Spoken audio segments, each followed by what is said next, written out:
The core players of the 2019 Toronto Raptors championship team have left the North one by one over the past two seasons, which was ultimately concluded by the Norman Powell trade during the 2021 trade deadline and the Kyle Lowry signing trade just a few weeks back. And all of these moves inevitably lead to the restructuring of the team's pecking order, which should give guys like Pascal Siakam and VanVleet increased leadership roles moving forward. But I think one guy who should benefit even more from all these beginning this incoming 2021 to 2022 season is none other than the Raptors' incoming fifth-year wing player OG Anunoby.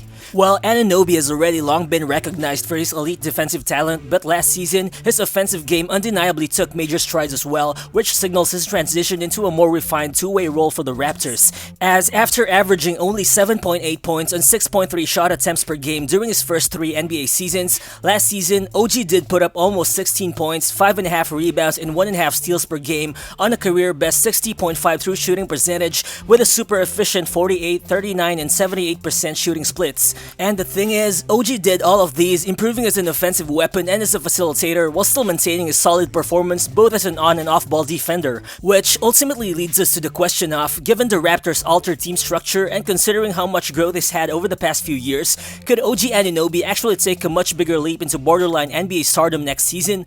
So what's good guys, it's Rero Balls here, and in this video, we'll look into OG Anunoby's game, how he could potentially overcome his limitations as a player, and why I really expect him to be the Toronto Raptors' main breakout player next season.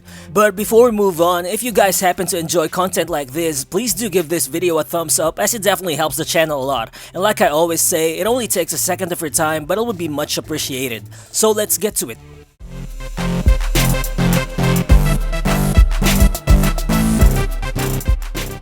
The Toronto Raptors experienced one of their most turbulent seasons while playing in Tampa, as last season marked the first time that the franchise became a sub-500 team during the last 9 years. And the thing is, this also coincided with OG Anunoby playing the least number of games for a season in his 4-year NBA career, as he only played a total of 43 games during the 2020 to 2021 season.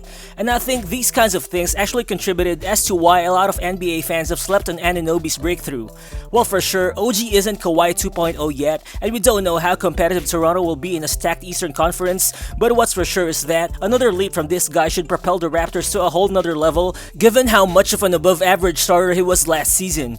Well, for sure, OG's already a monster on defense, but we'll talk about that later. For now, let's take a look at what he's done offensively, and let me tell you why I think the potential for OG to break out next season will be there.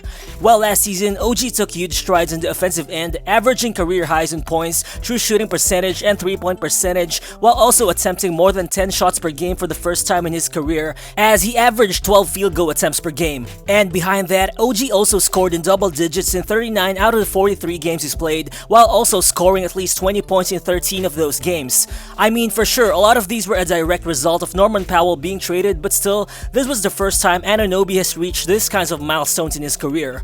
But actually, I think what's even more impressive is that despite him only putting up the 9th highest usage rate by any Raptor last season at 19.3, he still ranks number 6 in scoring for the team at 15.9 points per game. Well, I mean, if you translate that into NBA standards, he basically has the same usage rate as Trey Burke for the Dallas Mavericks, and yet is averaging more points per game than Derrick Rose. And this just shows how efficient OG has been on offense for the Raptors. And considering that the team's 3rd and 4th best scorers in Powell and Lowry are already gone, I think it's not hard to imagine Coach Nick Nurse designing more plays for OG next season, which means people should start seeing him as more than just a 3-and-D player, because I definitely think he's more than that. But sure, let's first talk about his outside shooting, because he definitely has been one of the best in the league last season. I mean, he took 50% of his shots from behind the arc, and he was actually an amazing high-efficiency, high-volume outside hitter, shooting 39.8% on 6.1 attempts per game. And if you look at his shot chart from last season, you can see how he absolutely dominated as a 3-point shooter in almost all areas of the floor. I mean, he shot 51.9% from the top of the key, which is much better than the league average of 35%, and same from the corners as well, as he shot 41.3% from the left and right corners combined compared to that of the league average, which stands at 39%. And another thing is, Anunoby's 2.3 catch and shoot threes made per game actually ranked 11th in the entire NBA in terms of catch and shoot threes category, just behind guys like Davis Bertans, Duncan Robinson, Joe Harris, and Bogdan Bogdanovic, who are some of the most elite shooters in the game. So it's already safe to say that OG is really an elite outside shooter at this point, especially coming off the catch. But like I said, this guy's more than just a 3-and-D wing, cause looking at it, OG has also made strides as an offensive initiator, as he had moments when he was able to create situations off the dribble, as he was able to overpower defenders with his strength, especially on the post or on face-up possessions. While by no means is OG an elite wing creator at this point, but I think the foundations of being a consistent initiator are already there. Just like in this clip, watch how he sizes James Wiseman up as he rides the straight line dribble all the way to the rim, then he uses a quick shot fake before he makes the open lay-in. And again here, watch how he leverages his strength to size up a bigger Domantas Sabonis on the post. He's able to force his way in, protecting the ball with his body as he finishes through contact. Well, sure, he can do those stuff out of force alone, but in my opinion, based on the eye test, OG's handle and verticality still definitely needs some work for him to be a better shot creator. I mean, in this clip, OG uses the Chris Boucher pick as he tries to create a driving lane, but his handle and balance fails him, and now he's trapped between two defenders, which causes him to be blocked and to lose the ball. Then again here, he's playing ISO against Jarrett Allen. He tries to create separation off the dribble, but he just fails to use his strength against a bigger guy who's already established position, which ultimately results in a forced shot. I mean, this kinds of stuff regarding his balance, his handle, and his vertical explosiveness are the kinds of things which I think he can still work on. Cause looking at it, he isn't always able to generate power on his drives because of his balance issues, and he has the tendency to struggle in terms of navigating tight spaces, especially when he has to initiate offense right from the top of the key. But given the departure of Lowry and Powell, I think it should just be reasonable for us to expect OG to increase his responsibilities as a shot creator, which also means he needs to be better at these kinds of things for him to be able to up his usage moving forward. And depending on how quick he'll improve, I definitely believe we'll see an elite shot creating version of him sooner than later. But for now, another positive sign that points to his offensive development is OG's much improved pull-up jumper frequency, which has increased from 7% in 2019 to 2020 to 13% last season.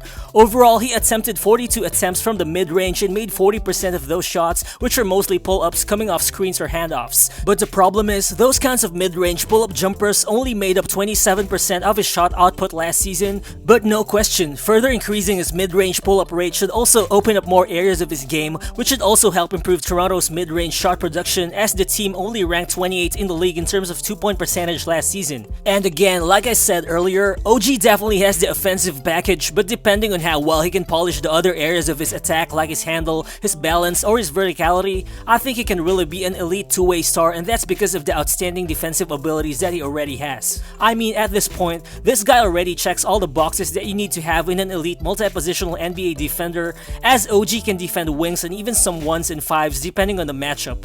And no cap, the numbers suggest that Anunoby is actually the most versatile defender in the NBA, as based on Basketball Index's defensive versatility ranking, which measures the ability of players to defend multiple positions on a scale of 1 to 100, which ranked all players who logged in at least 1,000 minutes as a defender last season, OG's score of 90.7 ranks him first overall in the league, joining guys such as Jeff Green, Ben Simmons, Jayshawn Tate, Miles Bridges, and Dorian Finney-Smith in the top 10. Well, this might be confusing for some since OG's 1.5 steals and 0.7 blocks per game might not seem to be elite numbers, but this ranking basically just states that his ability to switch into defending multiple positions is really elite. And further, if you look into his positional splits, I think what's even more impressive is that for a 6'8" guy, OG pretty much spent the same amount of time defending point guards and centers last season, which basically proves his ultimate switch ability. And the fact that he still spent most of his time defending the power forward position, where you can pretty much categorize elite wings such as LeBron,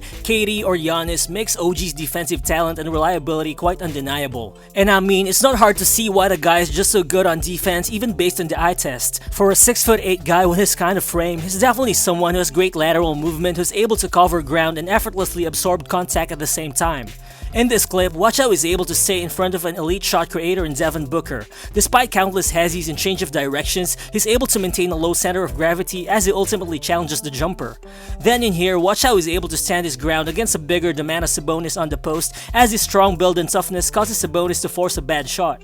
And even as an off-ball defender, Anunoby's sharp instincts and active hands also allows him to disrupt passing lanes and to rack up steals. I mean, his impact as a help defender, especially in the interior, is actually very notable, as according to NBA Advanced Statistics, opposing players shot 7.2% worse than their usual average within 6 feet of the basket during possessions when OG Anunoby was on the floor on defense. And this ranks him number 38 among all 181 players who contested an average of 3 interior shots per game last season. While for sure, top 38 might not be elite, but I think this is still proof of the guy's instincts and versatility, considering that, he was mostly utilized by the Raptors as an on-ball defender right from the point of attack. So based on what OG Anunoby can already do on defense, it might just be a matter of time before he becomes an all-NBA defensive team selection. Well, I mean, who knows, he might have been selected last season if not for all the games that he missed due to injury. And for sure, if the guy improves the lapses in his offensive game, in my opinion, it also just might be a matter of time before he breaks out as an all-star for the Raptors. So what do you guys think is a realistic ceiling for OG Anunoby? Do you actually see him as an emerging star for the Raptors? Feel free to share your thoughts in the comment section below. And also, if you enjoy these types of videos, I'm inviting you to consider subscribing to the channel as well. Again, this is Real Balls, and I'll see you on the next one. Peace.